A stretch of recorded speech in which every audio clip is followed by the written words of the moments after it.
I'm Rick Nelson, and on behalf of the AASHTO Committee on Maintenance, their Maintenance Operations Technical Working Group, and the Winter Weather Management Technical Service Program, formerly known as SICOP, SICOP Talks Winter Ops is proud to host this fourth National Winter Maintenance and Road Weather Briefing.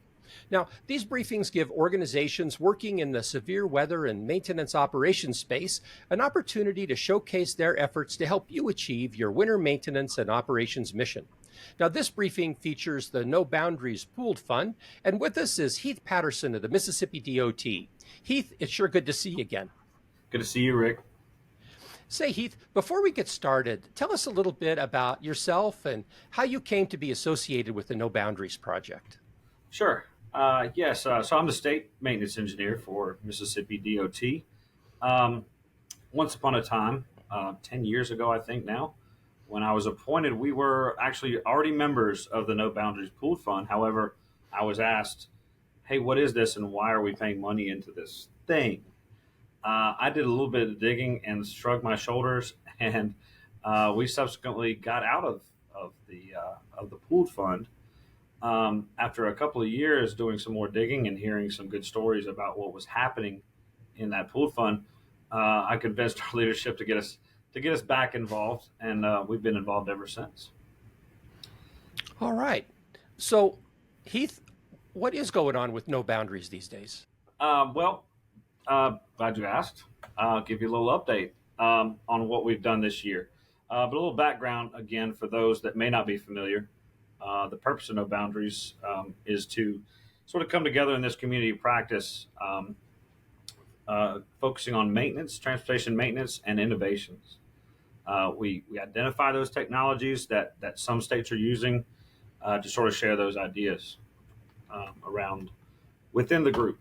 It complements the MAC, which I know with AASHTO rebranding, a lot of names will change. I know that the Winter Weather Maintenance Technical Services Program, is that correct? It's pretty close. Winter Weather Management, but you're in the ballpark. Okay. It's going to be new to everyone, but we would like to consider them as a partner as well.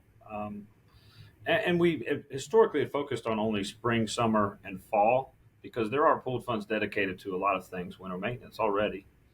But we've found that just focusing on those innovations, whether they be processes or equipment or whatever, may have been sort of slipping through the cracks on other research and focuses on those groups. So we've sort of brought winter maintenance topics back in to the fold a little bit. We're not shunning winter maintenance anymore.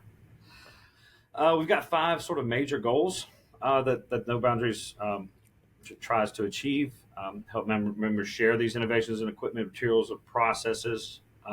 Also to increase the network collaboration with those agencies. The networking is second to none, as you'll see with the peer exchanges that we do. The consistent activities, obviously, it's a favorite thing of ours in the Southeast to just call around and go, hey, how are you doing this? How are you doing this? A lot of times that's how those policies align from state to state with your neighbors and everything else. I'm sure that's the same throughout the country. We also, again, facilitate in-person meetings. We try to showcase certain technologies. We kind of go around the room, sort of a show and tell of new things that may have arisen from any one given state's program, or it's just something they want to share. And ultimately, all of this is to increase the cost effectiveness of how we operate. Those coveted dollars that we're all after, that seem to be worth less and less every day, thanks to inflation. The more efficient we can work, obviously, the better. And most DOTs innovate every day. You know, it's really trying to just capture that and share that with other folks. Yeah, Heath, with my time at the DOT, like you say, there are so many innovations that take place. It just, people solving problems, right? And it's not that problem is unique. It's all about sharing, right? Because if you're having an issue, more than likely, everybody else around you are going to have the same issue, and sharing that information is so important, I think. Absolutely. It's the cliche adage, not to reinvent the wheel, as it were. But yeah, there's I'll show a few that we've seen this year that I really like that are winter maintenance related. Yeah, okay. But yeah, so the pooled fund, it began back in 2011. Um, I think it was just 8 states. I think Missouri was the first lead state, and then Ohio. Currently, it's Colorado is the lead state. Every time you do a new phase of pooled fund, as many people know, you have to do a state has to take that lead, and so they just do the heavy lifting on the clerical side and sort of contract. We're associated with CTC and Associates, which is Clear Roads is as well, I believe. Hmm. So there's a kind of inherent bond there. Again, as I mentioned, not reinventing the wheel. Now we are 20 member states. We focus on a lot of different areas of equipment, asset management, training, recruitment, and retention is a focus we've had over the last couple of years now. And if you go to maintainroads.org, that's where we have, and I'll show a little bit later, the innovation database where you can go look up something and say, hey, has someone thought of this? But we try to meet twice annually, which is tough for busy schedules. Sometimes states, I know one meeting I've sent one of my staff to it that I thought would gel well with the group. As you can see from this picture, it's not a big group. It is one of those type of peer exchanges where you run out of time, not topics. Yeah. As with the SICOP group, you could just keep going for days, and those are positive. It's all about trying to bring that back to your agency. That's really the big challenge, of course, for all of us. We do informal surveys, but we also, with the money of this pooled fund synthesis projects. I think right now one just went out today regarding equipment acquisition, those times, what states are doing about it, how you're possibly pivoting in an innovative way to acquire equipment if you're changing how you're doing things and such. And so we try to syntheses are a little shorter, more real time information that you gather pretty quickly, draw some conclusions, and try to share that as broadly as you can. So here's the obligatory map of shame, Rick. I know you have one. I know you have one much like it. It's these are the current member states. There are states that have been members that have fallen out. I know Washington State was a longtime member, and they just look. Every state deals with different things. You deal with different funding shortfalls, whatever it may be. Audits on where you're spending your research dollars, your SP&R dollars. And sometimes things get sort of cut and shifted, and so we're pretty happy to have 20 member states. In fact, typically we say we don't want any more members. We're good. That peer exchange is a nice size. We of course would accept any members that would like to join or be a part of it, but you don't have to. Of course, you can go to maintainroads.org and have access to all of the resources. Whether you're a member or not. And it looks like you've got a real diverse group from one end of really the country do. to the other.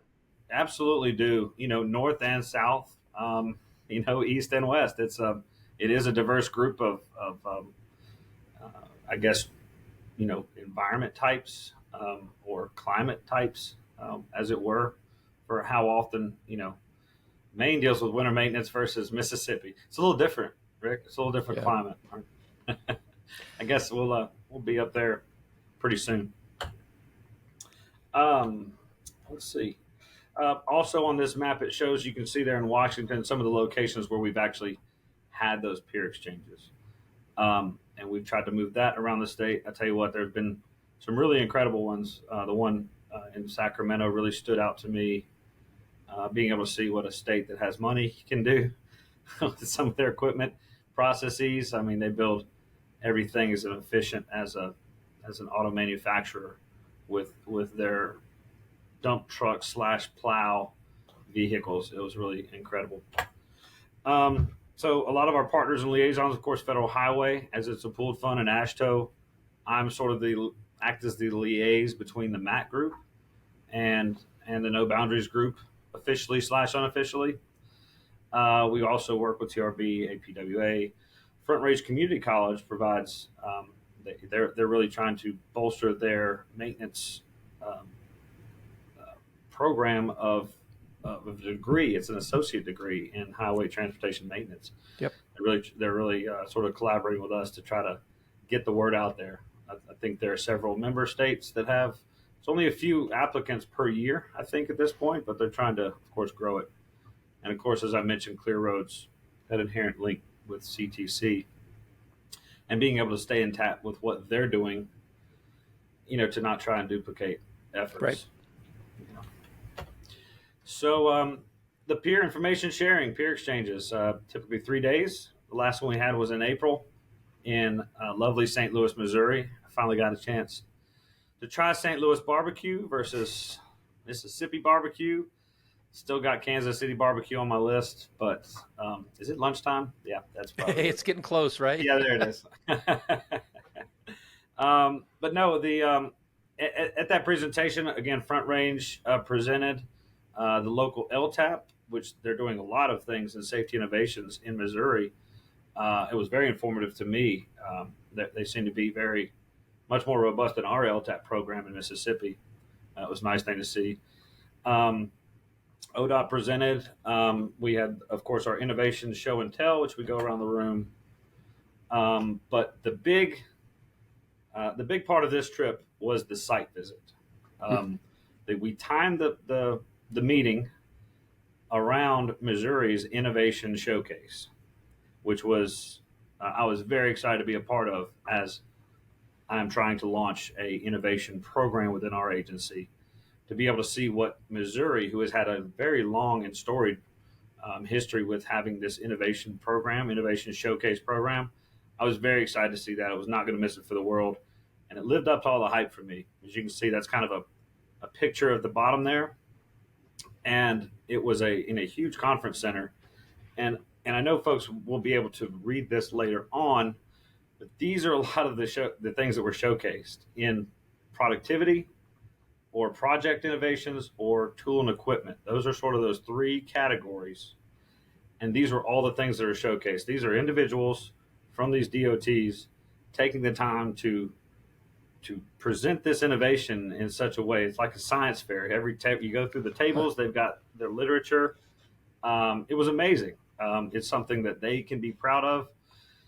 And it's a competition, of course, to who wins the commissioner's award for whatever it is, safety, or, they're recognized. Everyone there is recognized. Morale throughout the entire hall seemed great.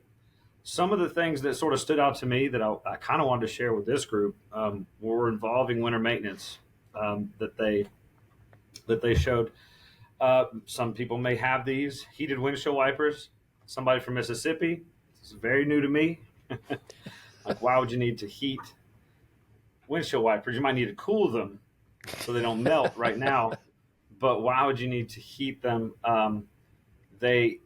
Again, this is the innovation showcase sort of document that they present, and it's a description of the benefit and everything else. And again, you're like, yeah, we'll use those. Okay, well, then go to the next one.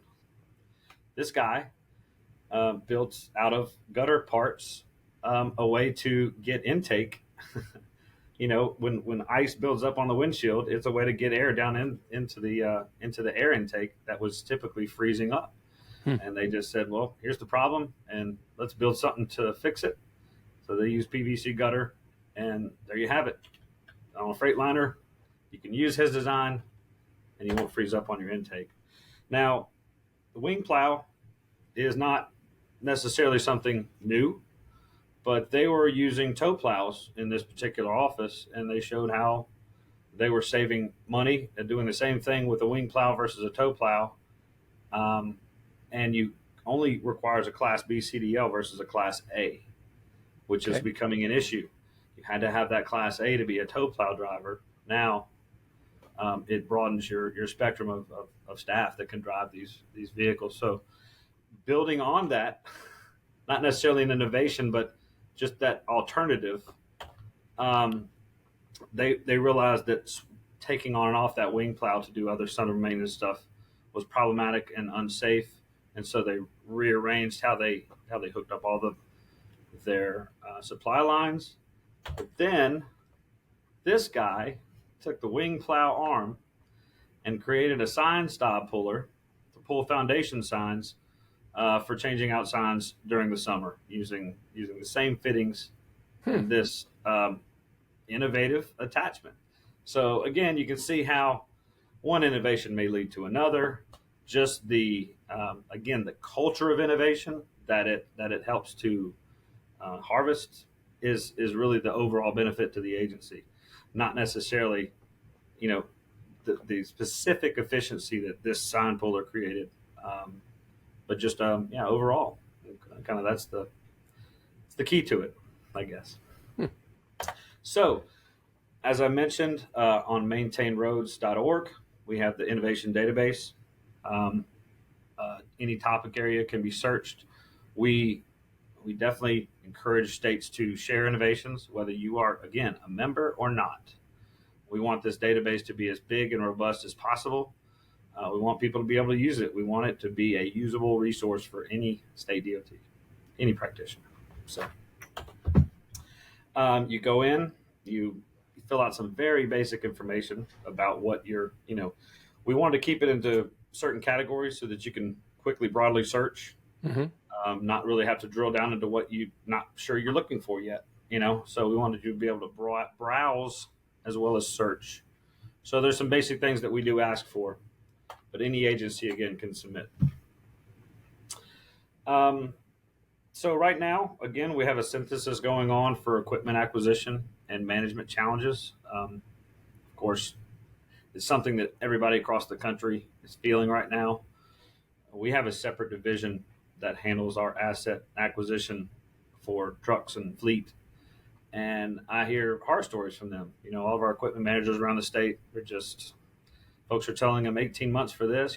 It's getting a little better, but still a big challenge. So we're doing this synthesis again. I think something went out to the Committee on Maintenance group today, as a matter of fact. And not sure when this airs, but it's something that we would like everybody to please respond to. Please, present some ideas or some innovations or solutions that you've had, filling out the brief survey, and then we'll do a final report on that in the fall that we'll send out to everybody. Okay. So again, we'll be up in New York in the fall and Louisiana in the spring of 2024. And those are some of our contact infos. We got videos on YouTube and photos on Flickr and all those fun things you like to use, Rick. Yeah, great. If a state wanted to join No Boundaries, what would the yearly cost be? Gosh, I wish you wouldn't have asked me that, because I think it is minimal. It is not as bargain basement price as SICOP, but I believe it is close. It could possibly be $10,000. I will have to get back with you on that. I apologize. So if you want to reach out to Heath, your Sure. email address is listed below this video, as well as the website to No Boundaries. So I would encourage folks that are interested about this innovation sharing that takes place within the No Boundaries Pool Fund study to check it out. Go click on those links and find out more about what's going on. Reach out to Heath or CTC. Well, I appreciate you having me. Until next time, thanks for tuning in and stay safe out there.